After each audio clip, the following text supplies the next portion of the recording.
Just put them in, and now I'm going to splash the zap, splash zap on. Yeah, after is fine. I've never had any trouble with these dots. Just put them in and then splash the zap on. What are we using? How do you get them in? What do you use to? I just used my fingernails, but it's probably easier to use a pair of tweezers. I mean, to get the little hole. There's little holes that they're in, right? We drove them. Yeah, I drilled them. I didn't. I didn't see that. You were sleeping. Oh, right. Okay. But anyway, don't worry. That's easy. Yeah, you weren't here, I think, I guess. Okay, next thing. I'm going to take this and burn it.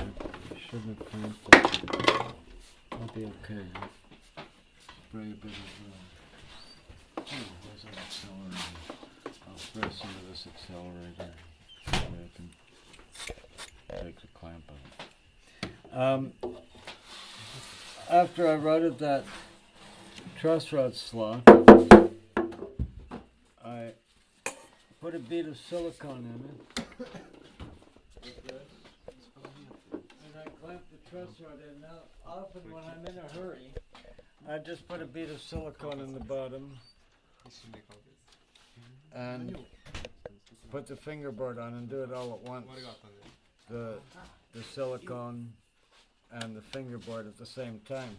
But if I'm not in a hurry, I clamp it first because silicone might squeeze out from the top, and then that would interfere with the glue bond. Yeah. And then you can scrape that off afterwards and clean it. In this case, I put just a bead just about the right size. I had it squeezing out here at the end. I've already peeled that off.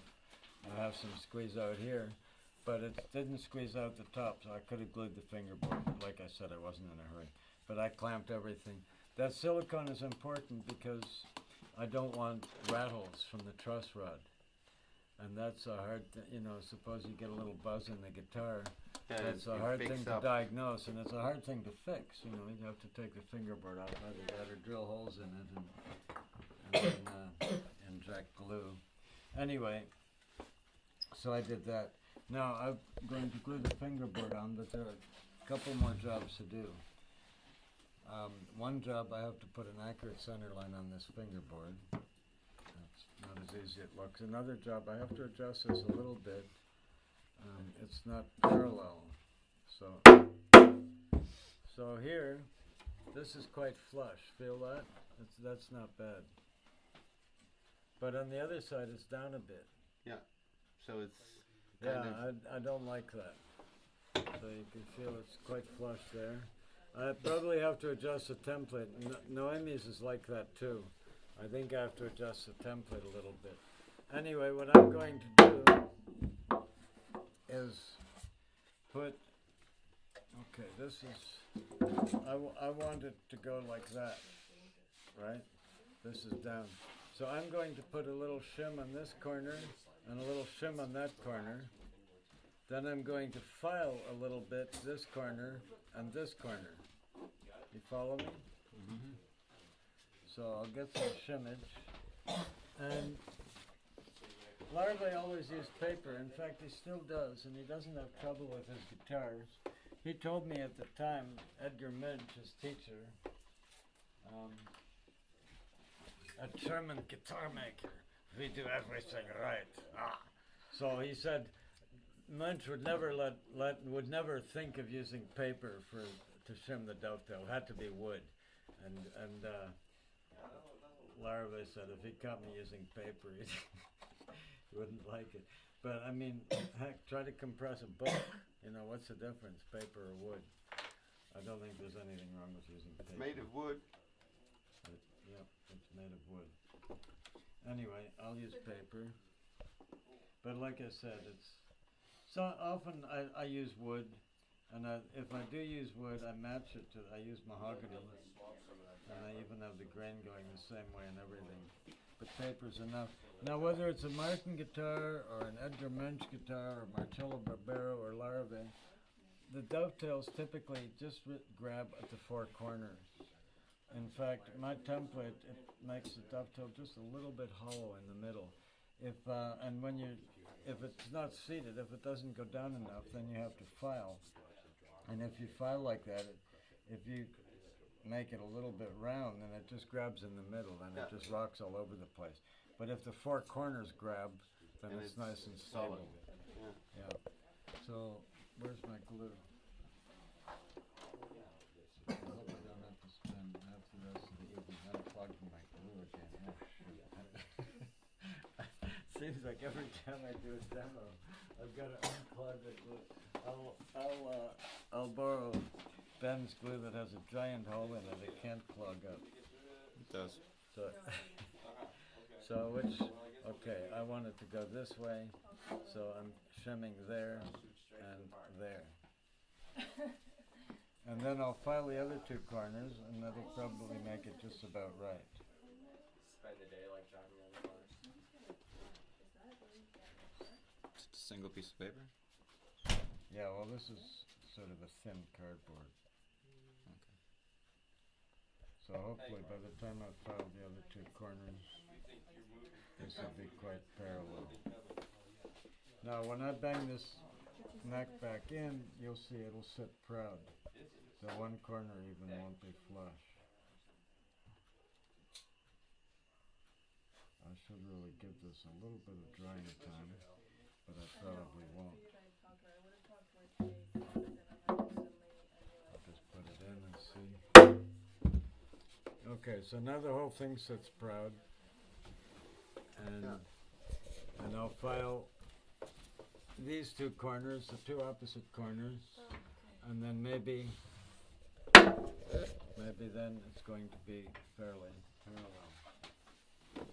Then if it is, I'll glue the neck on, the fingerboard on. I just have to put a center line on. This one? So, don't bust your neck.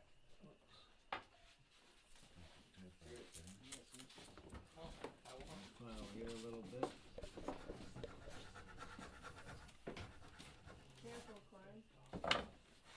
What are you doing? File the other corner a little bit. To put the neck more inside? Alright, how should I do it? No, that's what I do, but I take small chunks. I don't go right in, into it. Bust it off.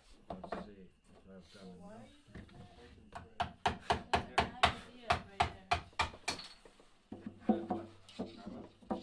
Wait, what are you doing again? Now I'm happy. Oh. Okay? Oh, So that's okay now. It's fucking perfect. you So, step. We're 20. oh no, this is easy. Don't worry. You won't have any trouble. You have to do just about exactly the same thing I did now. You're also down a little bit on the treble side. Your whole thing is actually down a little bit. So I can flush this up. I hope my zap is dry. I better just make sure because I don't want to gum up my file. I hate this stuff, but I want to make sure it's up. And then I can glue this on.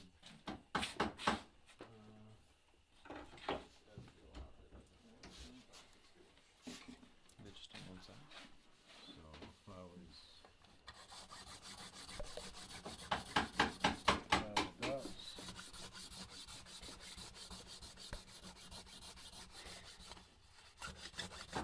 So you're not gonna put dots on the fingerboard itself. I almost never do. I only do it when somebody asks me to. Sometimes they ask me to do diamonds or snowflakes. But if I usually don't put anything on top of the fingerboard. You can if you want to, but I don't have any bigger dots. I'm all out of them. I had a whole drawer full of them, but on my courses, people sometimes want them, but now they're all used up. I don't have any left. I think I've got a few. Whatever I've got, you're welcome to use. I've got abalone ones. But I don't grab some of generally those. put anything. People look on the edge, Festivals don't they have don't generally look on the top so much. This on. That's true. They don't, man. Well, I'm gonna break tradition and you can kill me for it. They're all the I same won't price. kill you at all. These little dots that I put in, the Spanish same guy, price as the mate. bigger dots. Get on. They're all the same price. Probably. Probably harder to make these little guys. Yeah. The price is the same for all the different sizes.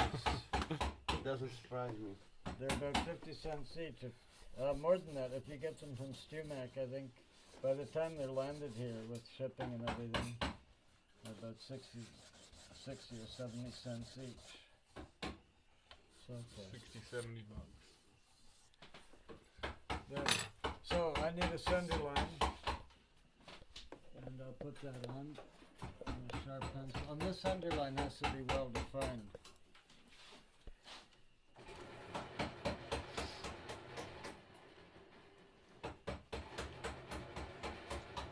My kids found this one of the hardest jobs, to put a good center line on a fingerboard. I want to get it pretty close. And by the way, don't measure and do the math and then find center. Just put it anywhere on your fingerboard and make it the same at each edge, and then you'll see where the middle is. But you go all the way to the side? Huh? You go all the way to the side, or you just take the fingerboard itself without the strips? Oh, no, I go right to the edge of the binding strip. Okay. So,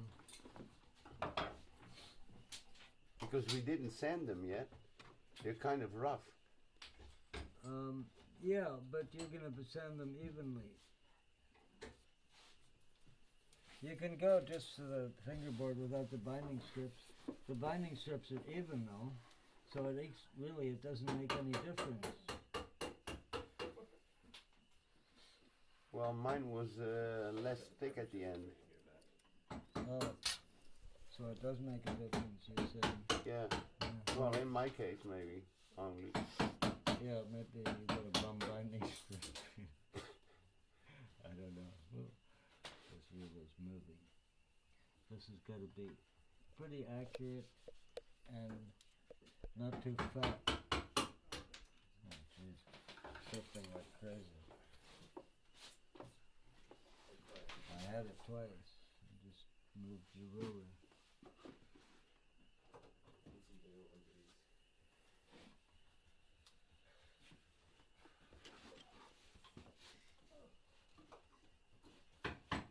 Why is it so slippery?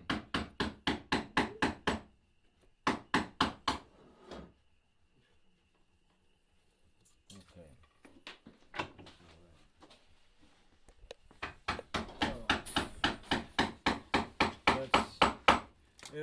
It's not a big job to do the neck.